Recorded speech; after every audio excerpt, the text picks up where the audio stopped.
Playtime. I'm Jerry Bartell, and these are the Playtimers who will join me in acting out a story for young people and the young in heart. Obviously, we're all at sea today, and as soon as we're dressed to fit our surroundings, we'll be back with the story of Black Mike's Treasure. Have you ever seen a real, honest-to-goodness pirate? Well, you're looking at one right now. His name is Black Mike, and perhaps I should say he used to be a pirate. He sailed his sloop up and down the Spanish Main, flying the skull and crossbows, and strong men shivered in their boots at the name of Black Mike. But for some years now, he's been a pirate in memory only. He lives ashore in this little house by the sea, and the reason for this great change in Black Mike, or rather the reasons are Anthony and Isabel. They're his grandchildren. Their mother and father died when Anthony was a baby, and it was up to Black Mike to raise them. A pirate ship is hardly the place for two small children, so here he is, a landlubber. He has a small garden to tend, Henry the parrot to talk to, and for old time's sake, every morning between 11 and 11:30, through a spyglass, he keeps an eye on the sea before him. Meanwhile, the children have been growing up. Isabel is old enough now to cook the oatmeal, and sometimes she doesn't burn it.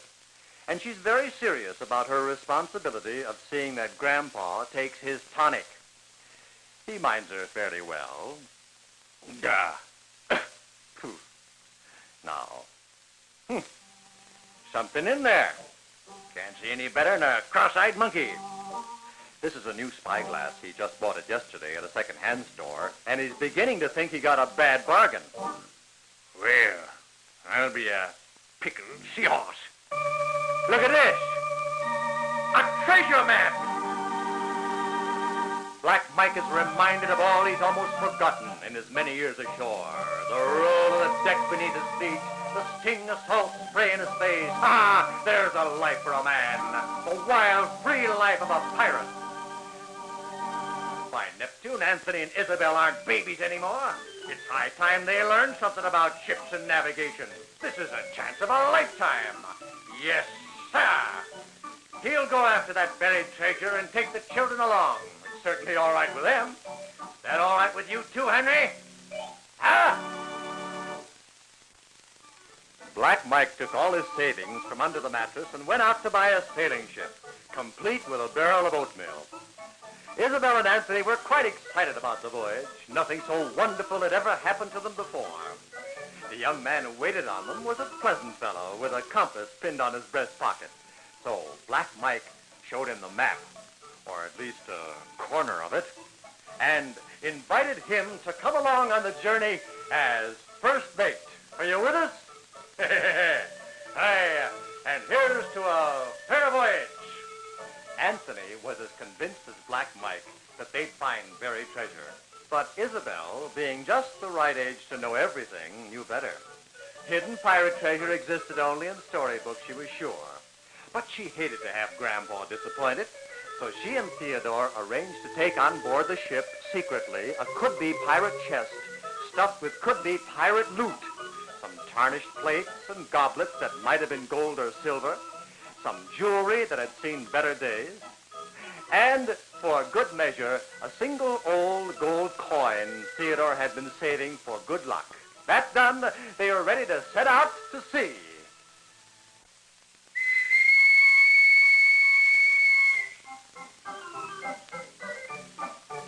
There they are aboard ship. The sun is shining. There's a fine spanking breeze. The anchor's up. The sails are up. Spirits are up, and they are underway. Oh, furl the sail and catch the gale. We're off to hunt for gold. No crew afloat on any boat knows less or is more bold. We don't know port from the starboard side. We don't know fore from aft.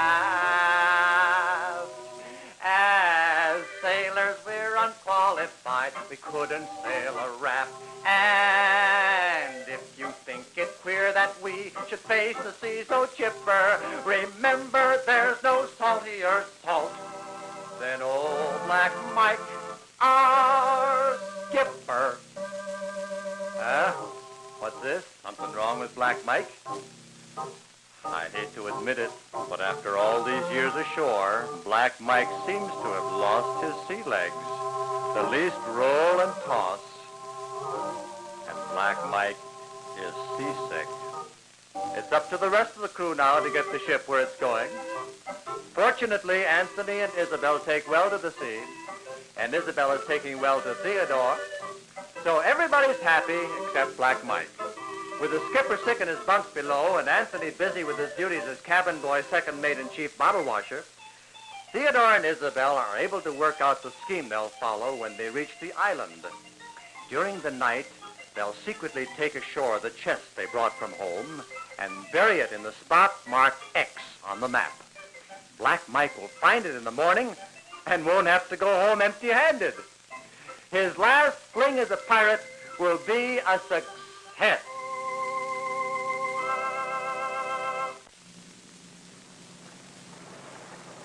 But fate interferes with their plans. As they near the island, a fierce storm blows them off course. It's all they can do to keep the ship afloat. Suffering in his bunk below, too sick to know what's going on, is Black Mike. Oh! Oh, man.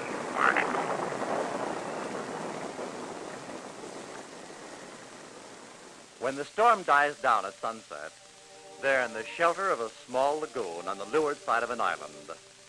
Not the island shown on Black Mike's treasure map, but he doesn't know that. So when he looks over the situation, he finds it to his liking. Congratulations, my boy. In the morning, they'll go ashore and dig up the treasure. Yes, it's the wrong island, but Isabel and Theodore figure that since there's no treasure on either island, this one will serve their purpose as well as the other. So they go ashore in the dead of night, while Black Mike and Anthony sleep, find the spot marked X on the map, and bury their treasure chest right there. Morning. Everybody's up early. Black Mike has his usual breakfast. Burnt oatmeal. Anthony can't wait to get ashore. Now for the treasure. Black Mike studies his map again. There's the tree we start from. Come along, mateys, 20 paces west. No, Grandpa, 20 paces east. You're going in the wrong direction. 20 paces west. See? Well, there's nothing for Isabel and Theodore to do but follow him. He'll never find the chest that they buried 20 paces east of the tree. But they did their best. 1920. This should be the place. Now, we'll dig right here. Now, who has the shovel? This is a job for the captain. Thank you. Yeah, there you go. This is a job for the first mate. Get at it, my boy. The map says this is the place, and I'm going to find that treasure.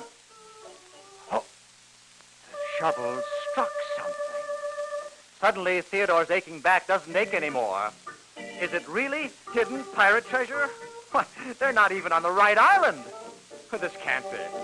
No, it's a rock, perhaps, or a tree trunk, or an old bone, or a treasure chest. Not the one Isabel and Theodore buried, but a real pirate chest. The rusty locks tell that it's been in the ground a good long time, and they give way easily to Black Mike's eager pounding. They open it, and there... Oh, this beats anything he's ever seen before. It all goes to show that given a good map and a good man, how can a pirate hunt go wrong? There's a moral to this story somewhere, I'm sure, if I can only think of one. Perhaps it tells us to know what we want, go after it, and we'll find it. Or perhaps it's just that it never does any harm to try to make someone you love happy. You may even end up being happy yourself.